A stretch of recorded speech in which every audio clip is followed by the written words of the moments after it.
I've always said you can judge a party by the contradictions. And on that measure, Labor is world class, aren't they? On the one hand, they ban oil and gas, and then they complain when manufacturers can't afford the energy. They then oppose mining, but actually they complain when Kiwis move to Australia to take up mining jobs. They want renewable energy, and then they vote against every single measure to actually deliver it. They like to claim... they claim that we back the rich because we gave working Kiwis tax relief when they make cleaners and retail workers pay off university fees for millionaires' kids. And then they bang on about the cost of living while plotting a capital gains tax that you know is going to hit every farmer, every small business owner, every Kiwi who's ever worked hard and invested in their future. They want to spend money that they don't have on things that we can't afford, funded by recklessly borrowing against our children's future. That's what they're doing. That's exactly what they're doing. And when the bill comes, they're going to come after your money. They're going to come after your income, your savings, your business, your home. That's what it's going to be about. On this side of the house, we've been busy. We've been busy working on behalf of every Kiwi to secure New Zealand's future. Not spending more, not borrowing more, not taxing more, delivering more. That's what it's about. And if the leader of the opposition speech couldn't wake the members opposite up, they should just stop quacking and pay attention for a little bit, because here's the key things they need to know. Average economic growth at 2.7% per year. That is faster growth this year and next year and the year after that than Australia, the UK, Canada, EU and Japan. Just let that sink in a little bit. Pay attention, 220,000 new jobs being created. How good is that?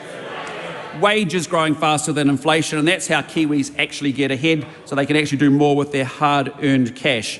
And we know on this side, widening the gap between wages and prices is the key to making life more affordable for Kiwis, not random cost of living payments to dead backpackers and French people, basically.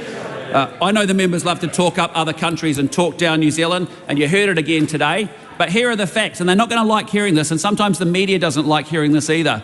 But March saw the second lowest number of Kiwis leave in any month since January 23. And if you just take the past year that we've just gone through, 9% more Kiwis have come home and 6% fewer Kiwis have left New Zealand. And that is funny how that doesn't make any of their press releases or media stories. So, Mr. Speaker, I just want to talk about the numbers, because without fiscal discipline, we can't have anything else. It's as simple as that. Every dollar we spend servicing debt is a dollar that we don't get to spend on schools and hospitals. It's that simple. A simple fact as true for a government as it is for Kiwi households up and down this country, and one that has apparently never, ever even crossed the mind of the members opposite us in this House today. Because their approach is pretty simple. If you run out of money, just borrow more. If your borrowing gets embarrassing, just tax some more. And if anyone dares to point out that spending more, taxing more, borrowing more is not actually an economic strategy, well, just remember Kiwis don't care, right? That's what it's about. Well, Mr. Speaker, we care, and New Zealand's future depends on us caring. Across 3 budgets, this government has found $50 billion in savings, and we have returned that investment to where it belongs, out there on the front line in schools, hospitals, police, cancer drugs, hip and knee replacements. And I'm very pleased to confirm we are forecasting to borrow $6 billion less this year than this year's budget than we were in December, and that we remain on track for that surplus in 2028-2029, a year earlier than previously forecast. The recent fuel crisis has reminded us that we need significant capital investment to build the future too. Modern, reliable infrastructure, a defence force that is fighting fit, the schools and the hospitals that Kiwis rely on. This is what building the future actually looks like, not a TikTok, not a press release, and definitely not a song about ducks. This year's net capital package is $5.7 billion. And yes, that's larger than we'd planned, but don't take it as a signal of permanently higher borrowing, but as a deliberate, targeted investment in resilience. Roads of national significance are underway. Hawke's Bay Expressway, Otaki to North Levin, Warkworth to Tahana. This budget adds Cambridge to Piri, completing the Waikato Expressway. And you know the roads that Labor's cancelled, well, we're now building them. And we're also building the schools and the hospitals and the courthouses and the police stations in a considered way that gives certainty to business and to the tradies and builders we want staying here in New Zealand. If you can't produce abundant, affordable energy independently, you do not have a national security. You do not have economic security. Full stop. It's that simple. And I want to be extremely clear that going forward from this point in New Zealand, our energy independence must be treated as a national security action instead of an agenda about contributing to long-term climate strategy. The bottom line is we are never going to compete in a globally technological world without abundant, affordable energy. So as we keep saying, we're going to prioritise the solar farm over the skink each and every day. We are also fixing the basics in education. Cell phones are banned. Kids are learning an hour a day of reading, maths and writing. We've got structured literacy, structured numeracy, standardised reporting, a brand new curriculum, a replacement for NCA. And I'll tell you, it's working. Our kids are going to school in greater numbers. Thank you, David Seymour.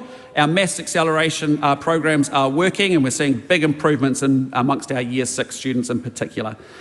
You know who was in charge in that damaging decline? It was the Labor government. It was Chris Hipkins, who was the Minister of Education for 5.5 years, and they were just too busy spending more, borrowing more, taxing more than worrying about what was going on with our kids and why they were falling behind. But I saw a really insightful story the other day involving Ginny Anderson. It was in the Herald, and it was her views on education. And what she said is, look, she said there are some ideological differences between National and Labor on what our kids should be learning. An example she gave was, and I quote, if you're waiting for the bus and it doesn't arrive, and you can tell it's 22 minutes late, what are you going to do now? Now, well, I've got to tell you, if her time as a police minister is anything to go by, and God help us if she ever ended up running education, I think the answer would be something like, if the bus is late, just steal a car and drive it into a vape shop. I mean, that's basically, I think, what we would be getting. So, Mr. Speaker, we are investing in education. We have got more teacher training. We've got 232 new classrooms. We're doubling the number of trades academies out to 20,000 kids, because to build the future, you need builders, you need roofers, you need plumbers, you need sparkies, and this government backs them. This is a government that came here with a mission: fixing the basics, building the future, and 3 years in, this is exactly what we are doing. We are fixing the basics of the economy. Inflation down, interest rates down, growth up, wages rising. We are fixing the basics of law and order. We are fixing the basics of how we teach our kids to read, write and add up. And we are fixing the basics of our energy security, our fiscal position and our place in the world. And Mr. Speaker, we are building the future in roads and hospitals and classrooms and defence and trade relationships with India and Singapore and the wider Indo-Pacific, in renewable energy projects now coming out of the ground, and the young Kiwis who are staying home, who are coming home and are building their lives here.